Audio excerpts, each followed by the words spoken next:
Maddy, I feel like a celebrity. I know. A celebrity in my own mind. We got paparazzi. We have not one, but 2 cameras on us today. So you can't, one for each. One for each, yes. And then you also have a camera on your computer, and I have a camera on my phone, so it's kind of like 4, because I think there's always someone watching. Oh, for sure. Yeah, the government's definitely tuning into the rundown. You didn't even put the little piece of tape on yours. I have it on my home computer. I figure if they really want to watch me edit audio, I'm all right with that. Okay. Yeah. So, we're trying something new today. Listeners, go check out the Canadian Running YouTube channel, where you will find a video recording of this episode. Very exciting.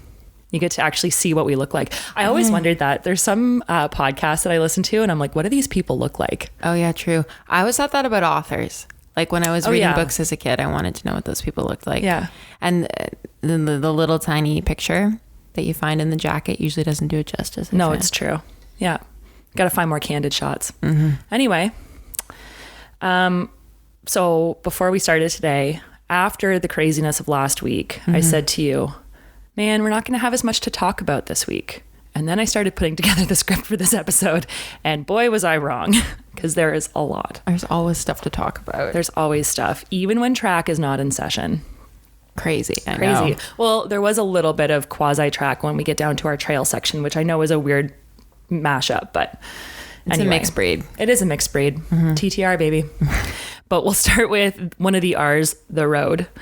The Frankfurt Marathon took place over the weekend, and it was exciting. Yeah. There were some great results. From A. Bekele. That Bekele. Not but the A. Bekele. Yes. So this one is Fiker Bekele. I think I'm saying his name correctly, and if I am, that's a badass name. And I wish my name was Fiker. I still need to do my best running names article. Right. Yeah, there's a lot.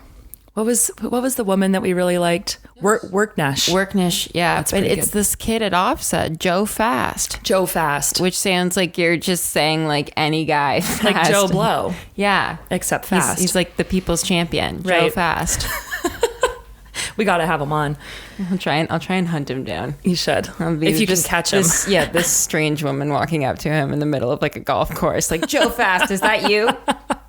I'm sure it wouldn't be the first time. His name has garnered him lots of attention. Probably. Anyway, getting back to old Fiker over here. Fiker Bekele won the Frankfurt Marathon in 2:07:08, and this was a really exciting finish because second was 2:07:10 and third was 2:07:12. So talk about a sprint to the finish line. Love a marathon sprint finish because they're working so hard, but they're not going that fast. Yeah. Well, still a lot faster than most of us. It's true. On the women's side, Valeria Jundred of Kenya won in 2:19:10, and she won by quite a sizable margin. We're seeing a lot of sub 2:20 marathons. I see 2:19:10 now for a woman, and I go, whatever. Not that fast. I know. After that 2:14:04. If a Canadian woman ran like 2:19, I think I would die. Yeah. It's going to happen. It's going to happen. But like this is insanely fast. But that women's world record just completely skews how you see these times now, which isn't fair. Valerie, you're amazing. Right. But and has changed things. And to do it relatively solo, because again, she won by, I think, about 2 minutes, which is pretty remarkable. But I got to say, okay, so overall men's and women's winners, great. You ever say queso and think of the cheese? Queso? Oh, queso, yeah. The problem is by the time we do this podcast, it's the end of the day and we're both really hungry. But the story of the Frankfurt Marathon has to be this Guinness World Record. It's bonkers. It is absolutely bonkers. So we're talking about the combined world record time for 2 people. So what they do is so this was a father-son duo, and they tried to smash the Guinness half world record. Yeah.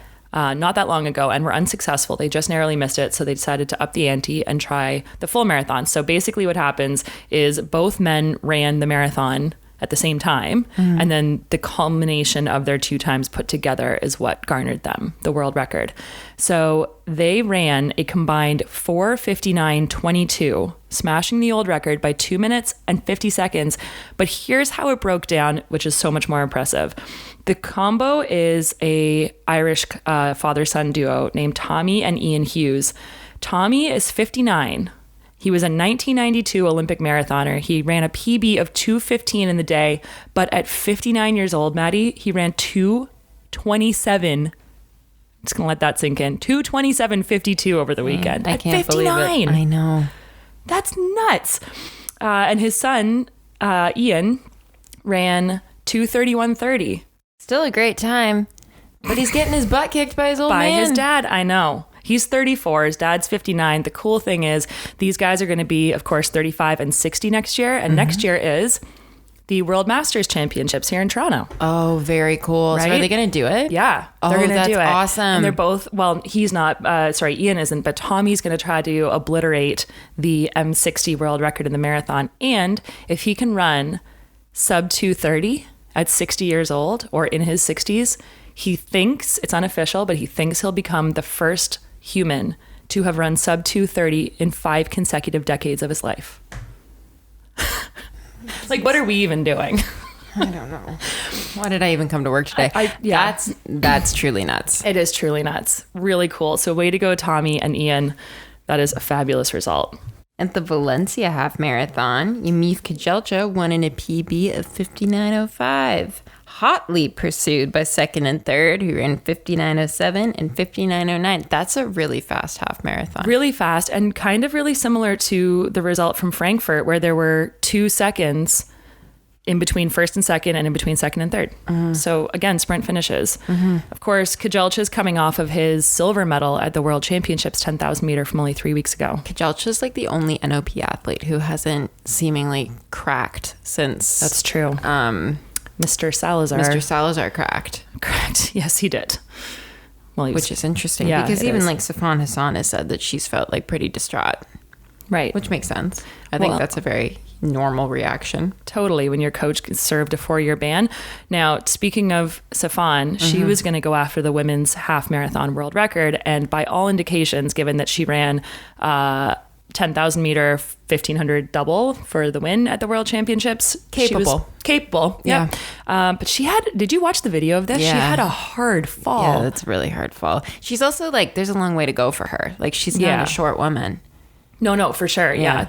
It's a hard fall to the ground. Yeah. It looks like she got like clipped from behind. I think she was in a pack. She was kind of near the front of it. But the scary thing when you watch this, and it's on our website, so you could check it out. But when she falls, she almost like immediately curls into the fetal position because there's like 15 people behind her. Yeah. And she could have gotten trampled. And she ends up getting up and finishing second despite this, but it didn't look fun. She like skidded across the pavement. No kidding.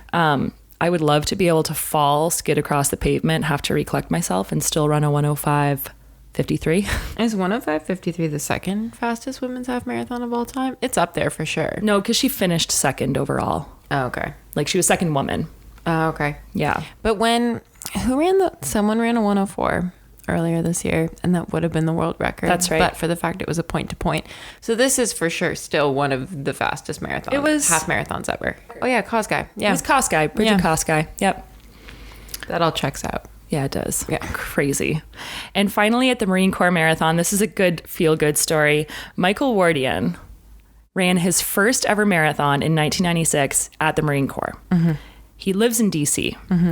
He is an ultra specialist, but ever since he ran his first marathon, his dream has been to win it. And so he's like heartbreakingly narrowly missed it so many times. He's come second, he's come third a whole bunch. And this year they finally, I think, kind of heard his cries and instituted a 50K distance, and he demolished it. Oh, perfect. It was amazing. He ran 3:11.52, which, by the way, is a 3:50 per kilometer average for 50K. Yeah, it's pretty good. It's pretty good. Not so bad.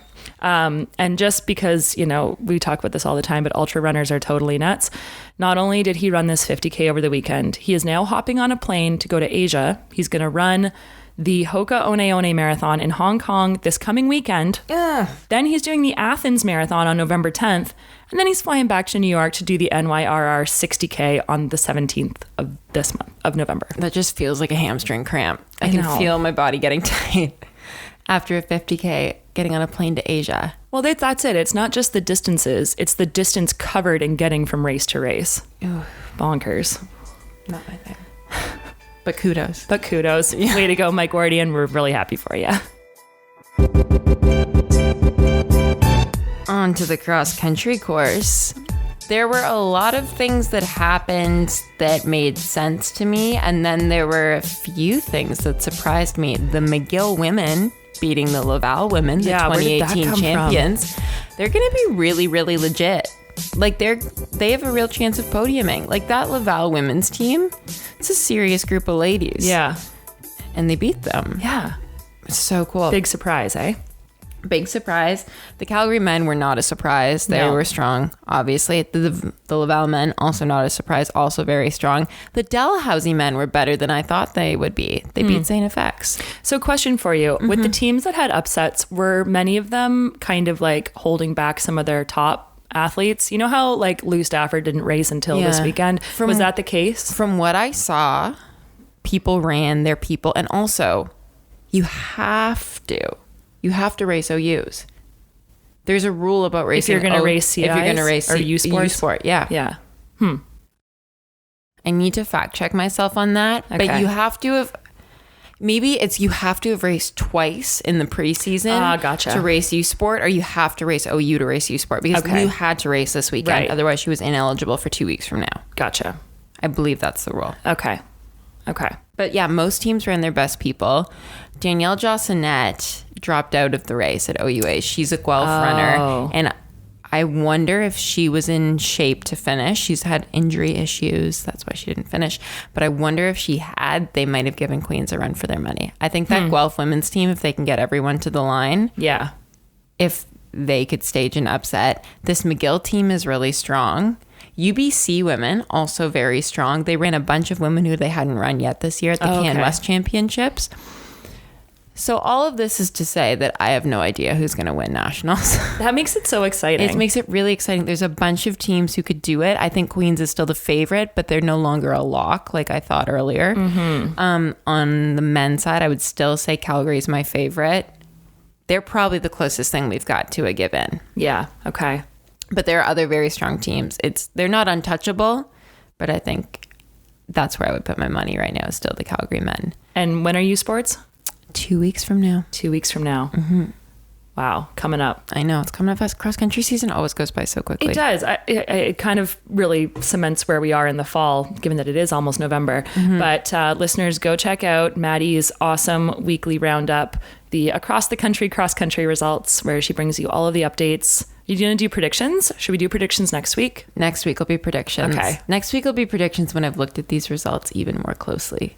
Listeners, if you are a U Sport athlete or a fan of U Sport athletes or a parent and you want to weigh in, send us your predictions. Yeah. I don't even Maybe care. we'll have a prediction I don't contest. care if they're a little zany. You know what I would actually love? If everyone just sent me their dark horse pick. Perfect. I don't want to know who you think is a shoe-in, because we all know who we think is a shoe-in. I want to know who your dark horse is. Okay, that's our call to action this week. Send Maddy/Canadian Running your dark horse picks, and we will read them on the air. Yeah, DM us on Twitter, on Insta, email. Yep, there's send us smoke signals. Kidding. Last 4 digits withheld.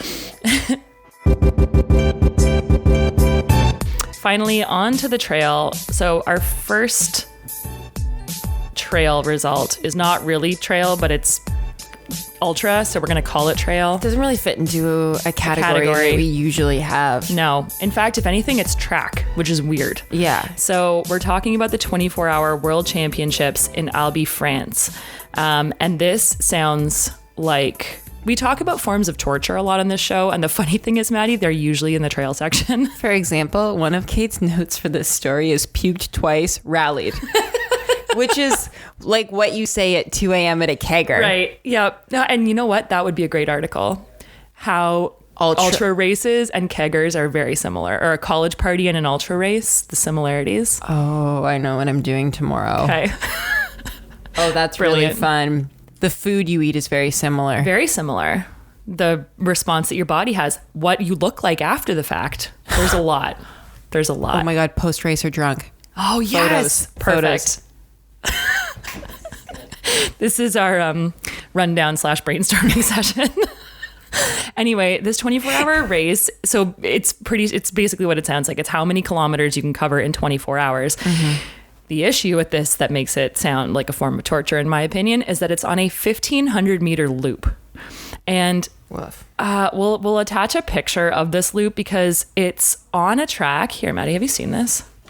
No, I haven't. Okay. It's on a track, a 400-meter outdoor track, but it also ends up going out off track around what looks like a soccer field and then back onto the track. Okay. But you're doing these really tight turns the whole time. Yeah, it's like at least 2 hairpin turns. Yeah, I would think you would not only get dizzy, but I mean, I feel like my body's beat up after running like a 5,000 meter on the track going the same direction for 15 minutes. I can't imagine. At least this means that each of your legs are equally destroyed because you're running in multiple directions. That's true. That's maybe why they did that. So like your inside leg just like didn't need to be removed after. So you're not always just turning left. Yeah. That is a good point. Anyway, looks horrifying. Results were fantastic. Camille Herron, ultra runner extraordinaire, was the first woman in a new world record. She broke her own world record. She ran in 24 hours, 270.116 kilometers. 8 kilometers more than when she set this world record last year. 270K. I can't even halfway imagine. to Pembroke. So I'd be so curious because we didn't really hear this from her, but like, did she sleep at all? I would assume no. Or do you like take a little 10-minute cat nap? I think they usually just kind of barrel through. Yeah. Well, this is where I wrote puked twice and rallied because that's how she described her race. Yeah. She just said she really wanted to break her own record. She dug deep and she pulled it off. She helped Team USA take the team title. In fact, Team USA took both the men's and women's overall titles in this 24-hour race. Congrats, Camille Herron. Congrats, Camille Herron. The men's division was won by Lithuanian Alexander Sorokin in 278.9 kilometers. And lots of fantastic performances. That's not even that much further than Camille, eh? No, I know. 8K further. But we talk about this all the time. Yeah. How the longer the distance, the closer the sex divisions come. It's pretty cool to see. Javelina. I was about to call her Javelina. So that's not a lady, that's a race. It could be a lady. I was about to introduce Javelina Jundred, our Arizonian ultra runner. We can personify your courses. This is like Paris 2024 Olympic logo, how they like personified her to be like, the Paris Olympic logo gets up in the morning and takes a drag on a cigarette as she watches the man from the night before exit out her door. She then walks down the street to have a black coffee with a croissant. The Paris Olympic logo doesn't look when she crosses the street because she's so confident. Like it was like this whole thing. That delivery was superb. Well done. I spent a lot of time reading it on Twitter. I thought it was really funny. It is funny. Javelina Jundred is a race, not a lady. Gosh, Kate, pay attention. My bad. It was the 17th annual running of the event, made up of 5 22.3-mile loops. And Canadian Mallory Richard and Ryan Shephard earned their spot on the podium against some of the speediest ultra runners in North America, both placing 3rd in their division. And this also earns them a spot at Western States. Big deal. Big deal. Yeah. So, and this is fun because Javelina Jundred is always this time of year. So it's sort of billed as like the Halloween race. Mm-hmm. So the thing is, it starts in the darkness. Okay. And as most 100-milers do. Yeah. And so people, when it's cooler in Arizona in late October, in the early morning, people start in like fabulous costumes. And then it's just like shedding layers and crazy hats and boas and stuff as the heat starts ramping up. So I think it's like you get more and more naked lap by lap. Gotcha. But it sounds like a giant party in the desert. It would also be really cool if they like started on October 31st. And then they shed their Halloween costumes by November 1st. That would be cool. If we're talking about, Yeah. It was Halloween, now it's not. Right. Anyway, Javelina, just an idea. Not telling you. Not telling you what to do with your race. Finally, the 14th annual Annapurna Trail Marathon took place in Nepal over the weekend, and Monsieur Killian Jornet, of course, won. He's taking a little step away from... Well, a temporary step away from fatherhood. You never really step away from that. But he's a new father. I thought you were about to say trail running. Yeah. Well, yeah. Well, no, it's a trail run. Mm-hmm. This is the final event in the Golden Trail World Series. It's an actual marathon. It's 42 kilometers. However, it gains over 3,500 meters in elevation throughout the course. It's incredibly technical, but it also sounds like most trail races. Like it's absolutely beautiful. Mm-hmm. It runs along mountain ridges and through tiny Nepalese villages. Gorgeous. Killian not only won, but he set a new course record of 4 hours, 45 minutes, and 5 seconds. So this really speaks to, I mean, he's one of the best distance runners in the world, and he ran an almost 5-hour marathon. It shows how challenging it was. Yeah. And the first woman was Judith Wider in 5:42:03. Way to go, guys. Killer. So stay tuned. Well, we have the New York City Marathon this weekend. We do have the New York City Marathon this weekend. Give us the rundown, Maddy. Not much of a Canadian contingent due to our little things we called the Olympic trials that were so exciting. And also Worlds. Right. So if Canadians were running a fall marathon, it was really one of those two things.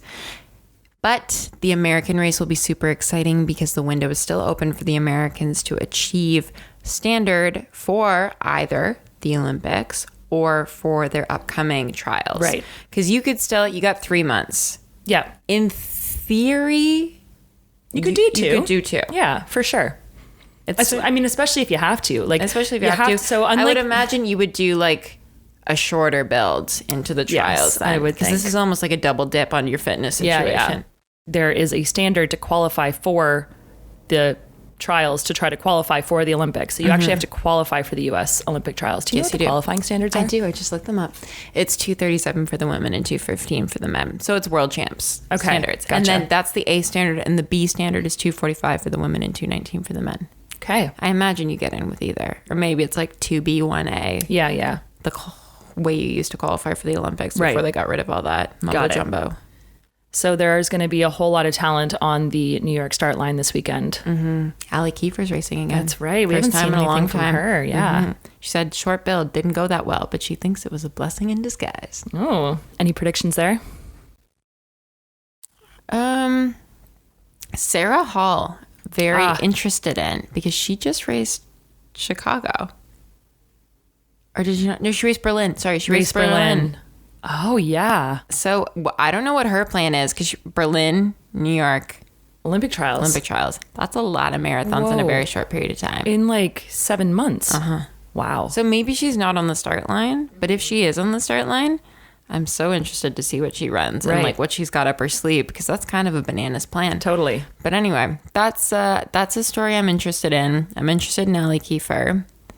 And Des Linden. You never count Des out of anything. Des out. She's great. Her Twitter's great. If you haven't taken a scroll through Des's feed, do it. Yeah. It's worthwhile. Definitely worth it. Also this weekend, sort of the other end of the spectrum, Officer Cross Country. There you go. The young guns. So we got professional road and we got high school cross. And you're going to be there. I am going to be there. Giving all the coverage. The Great North. The Great North of Sudbury. The Big Nickel. Is that what it's called? Yeah.